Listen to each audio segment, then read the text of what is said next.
Hello friends! In our last video, we covered 3 of the 5 songs from the Troy Saga. Today we will cover the last 2 songs, Open Arms and Warrior of the Mind. In the previous song, Full Speed Ahead, our stage looked like this at the end.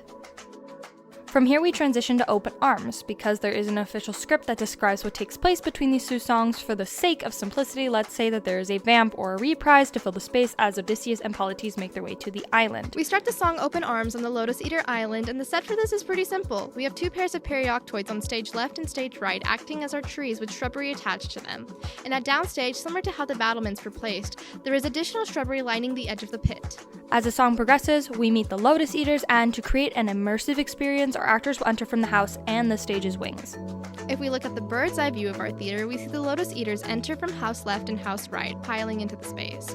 We also have more Lotus Eaters enter from stage right and stage left, from between the wings surrounding Odysseus and Polites. Now this isn't just done because it's fun and would look really cool, but because we want to include a very special effect. When Odysseus says, "We're only here for food," we want to have the Lotus Eaters in the audience simulate passing food to the Lotus Eaters on stage. How is this done?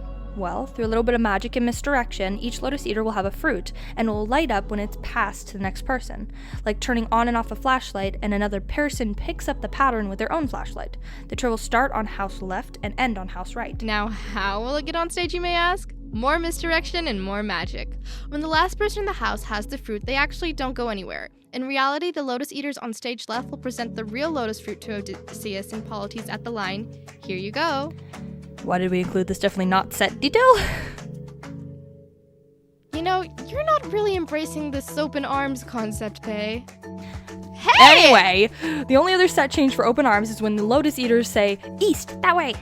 And then stage left perioctoids split apart to reveal the direction of the cave.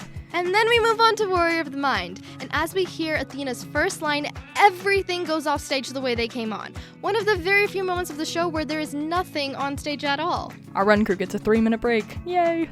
The only things that make their way on stage during the song is a bunch of fog and a magical boar that we named Bob. Now Bob the Boar, in my dreams, can be anything he wants to be, and he enters from stage right when Athena announces, "I had a challenge, a test of skill." And after a bit of blocking and a little bit of slaying, Bob the Boar gets dragged off stage right, and the rest of the song continues.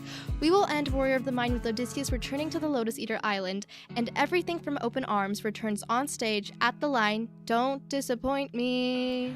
Thank you for listening to the rest of the Troy Saga and for the 20+ subs. We will continue to make content, and if you're curious as to how the Cyclops Saga might look, tune in next Friday.